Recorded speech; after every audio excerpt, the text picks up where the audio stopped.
Aplastic anaemia নিয়ে আজকে কিছু কথা বলবো। আমাদের বোন ম্যারো থেকে আরবিসি, ডাব্লিউবিসি এবং প্ল্যাটিলেট তৈরি হয় এবং যেটাকে আমরা লোহিত রক্তকণিকা, শ্বেত রক্তকণিকা এবং অনুচক্রিকা বলে থাকি। এটা প্রতিনিয়ত তৈরি হচ্ছে এবং এই আমাদের বোন ম্যারো থেকে এটা তৈরি হয়, আমাদের অস্থির মধ্যে এটা থাকে।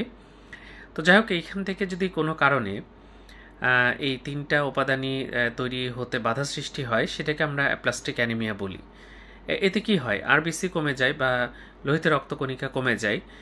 এর ফলে আমাদের দেখা যাচ্ছে দুর্বল লাগে। কারণ কি? কারণ এইটা লোহিত রক্তকণিকা আমাদের যে অক্সিজেনটা আমরা গ্রহণ করি সেটা ফুসফুসের মাধ্যমে রক্তে প্রবেশ করে এবং কার্বন ডাইঅক্সাইড ফুসফুসের মাধ্যমে আমাদের দেহ থেকে বের হয়ে যায়। এই কাজটা ঠিকমতো হয় না, এর ফলে আমাদের বেশ দুর্বল লাগে। এছাড়া ডাব্লিউবিসির কাজ হচ্ছে আমাদের রোগ প্রতিরোধ ক্ষমতা দেওয়া বা রোগ প্রতিরোধ ক্ষমতা দেয়।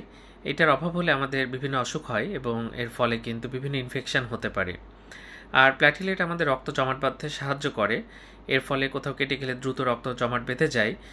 কিন্তু যদি প্ল্যাটিলেটের অভাব হয় তাহলে দেহের বিভিন্ন স্থান থেকে কিন্তু রক্তপাত হতে পারে। তিনটা লক্ষণই দেখা যায়, তখন আমরা অ্যাপ্লাস্টিক অ্যানিমিয়া সন্দেহ করি।